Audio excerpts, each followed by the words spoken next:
ভাগাভাগি। পল্লী কবি জসিমউদ্দিন। বাপ মরে গিয়েছে, দুই ভাই আলাদা হবে। বড় ভাই ছোট ভাইকে বলল, দেখ, আমাদের একটি মাত্র গাই, কেটে তো আর দুই ভাগ করা যাবে না। তুই ছোট ভাই, তোকে এই গাইয়ের বড় ভাগটা দেব। তুই তাহলে গাইয়ের মুখের দিকটা নে, আর আমি গাইয়ের লেজের দিকটা নেই। ছোট ভাই ভারী খুশি। বড় ভাই যে তাকে ভালো ভাগটা দিয়েছে, সেজন্য সে বড় ভাইয়ের প্রতি খুবই কৃতজ্ঞ। সে সারাদিন এখান হতে ওখান হতে ঘাস কেটে এনে গাইটাকে খাওয়ায়, আর ওদিকে বড় ভাই রোজ সকালে হাঁড়ি ভরে দুধ দোয়ায়। সেই দুধ দিয়ে ছানা বানায়, ছানা দিয়ে রসগোল্লা বানায়, সন্দেশ বানায়, আরও কত কি বানায়। বড় ভাই ভারী খুশি। বেশ আমার ছোট ভাই, এমনিই তো চাই। এবার বুঝতে পারলাম বাপের সম্পত্তি তুমি ঠিকই রক্ষা করতে পারবে। তোমার ভাগে যখন গায়ের মুখের দিকটা পড়েছে, তখন নিশ্চয়ই তোমাকে ভালো মতো তাকে খাওয়াতে হবে। বড় ভাইয়ের তারিফ শুনে ছোট ভাই আরও বেশি করে গরুকে ঘাস দেয়। বড় ভাই আরও বেশি করে গরু দুধ দোয়ায়, আর ছোট ভাইকে আরও বেশি করে তারিফ করে। একজন চালাক লোক একদিন ছোট ভাইকে বলল, আরে বোকা, তুই গরুর মুখের দিকটা নিয়ে দিন রাত গরুকে ঘাস খাইয়ে মরছিস, আর ওদিকে তোর বড় ভাই মজা করে দুধ দুইয়ে নিচ্ছে। ছোট ভাইয়ের তখন টনক নড়ল। তাই তো, কিন্তু এখন তো কিছু করার উপায় নেই। আমি যে আগেই গরুর মাথার দিকটা নিয়ে ফেলেছি, ঘাস আমাকে খাওয়াতেই হবে। চালাক লোকটি তখন ছোট ভাইকে কানে কানে একটি বুদ্ধি দিয়ে গেল। পরদিন সকাল, যেই বড় ভাই গাইয়ের দুধ দোয়াতে এসেছে, অমনি ছোট ভাই গাইটির সামনের অংশে একটি লাঠি নিয়ে খোঁচা মারতে শুরু করলো। এতে গাই গরুটি এদিক ওদিক নড়ে উঠছিল। গাই দোয়ানো অসম্ভব। বড় ভাই তখন বলল, আরে করিস কি করিস কি?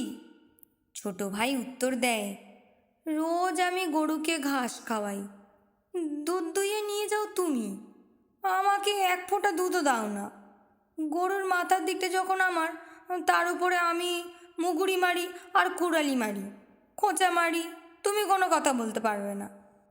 বড় ভাই বুঝলো কোনো চালাক লোক ছোট ভাইকে বুদ্ধি দিয়েছে।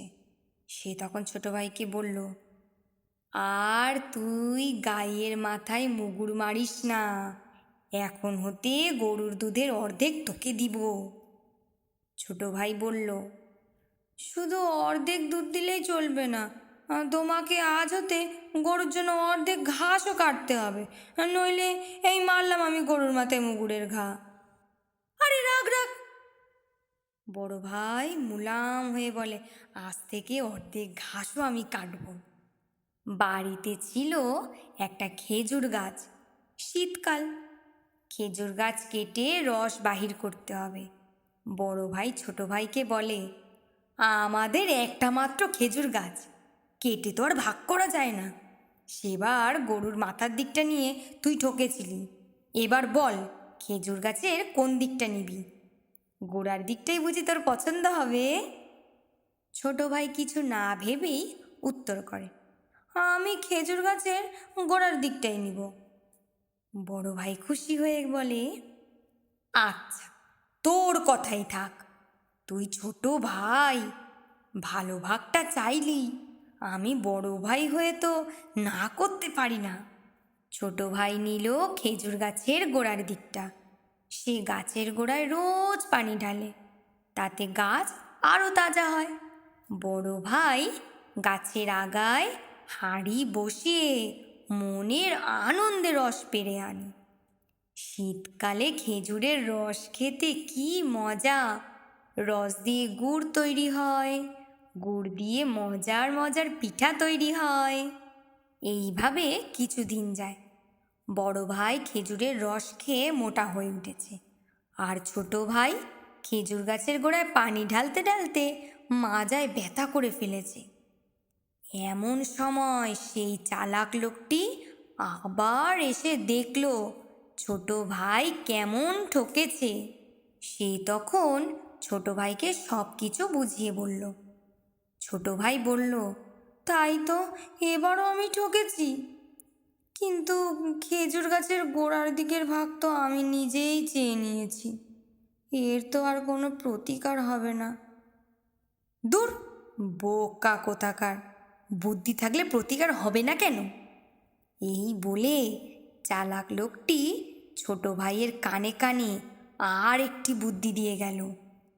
পরদিন সন্ধ্যাবেলা যেই বড় ভাই খেজুর গাছে উঠে সেখানে হাঁড়ি পাতিতে গাছের আগায় ছাল খানিকটা কাটতেছে, অমনি ছোট ভাই একখানা কুড়াল নিয়ে খেজুর গাছের গোড়া কাটতে লাগলো।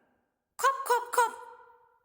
বড় ভাই গাছের উপর হতে শব্দ শুনে বলল, আরে করিস কি, করিস কি? ছোট ভাই গাছের গোড়ায় কুড়াল মারতে মারতে উত্তর করলো, তুমি গাছের মাথা নিয়েছো, রোজ গাছের মাথা হতে রস পাড়িয়ে খাও, আমাকে একটু দাও না। আমার যখন গাছের গোড়াটা, সেখানে আমি কুড়াল মারি আর যাই করি, তুমি কিছু বলতে পারো না। এই বলে ছোট ভাই আবার গাছের গোড়ায় কুড়ালের কোপ দিতে আরম্ভ করলো। খপ খপ খপ। আরে থাম। বড় ভাই বলে, আজ হাতে খেজুরের রস অর্ধেক তোকে দিব। দুই ভাই বেশ আছে, গরুর দুধ আর খেজুরের রস দুইজনে সমান সমান ভাগ করে লয়। তাদের বাড়িতে ছিল একখানা মাত্র কাঁথা। বড় ভাই ছোট ভাইকে বলে, দেখ, কাঁথাখানাকে তো আর ছিঁড়ে দুই টুকরা করা যায় না, তুই কাঁথাখানা দিনের ভাগে তোর কাছে রাখ, আমাকে রাত হলে দিস। ছোট ভাই খুব খুশি।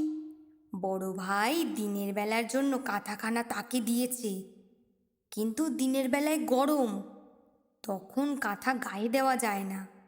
সে কাঁথাখানাকে সারাদিন এভাজ করে ওভাজ করে দেখে। রাত হলে বড় ভাই কাঁথাখানা নিয়ে যায়। ছোট ভাই সারা রাত শীতে ঠিরঠির করে কাঁপে। বড় ভাই দিব্যি আরামে কাঁথা গায়ে দিয়ে ঘুমায়। সেই চালাক লোকটি আবার এসে ছোট ভাইয়ের অবস্থা দেখল, দেখে তার কানে কানে আর একটি বুদ্ধি দিয়ে গেল। পরদিন সন্ধ্যাবেলা ছোট ভাই কাঁথাখানা পানির মধ্যে ভিজিয়ে রাখলো। বড় ভাই যখন শোয়ার সময় ছোট ভাইয়ের কাছে কাঁথা চাইল, সে তাকে ভিজা কাঁথাটি এনে দিল।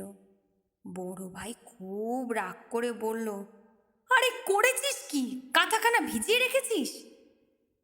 ছোট ভাই উত্তর করল, কাঁথাখানা যখন দিনের ভাগে আমার, তখন সেটা দিয়ে আমি দিনের ভাগে যা ইচ্ছা করতে পারি, তোমার ইয়াতে কোনো কথা বলার সুযোগ নাই। বড় ভাই তখন বলল, কাল হতে রাতে আমরা দুই ভাই একসাথে কাঁথা ব্যবহার করব।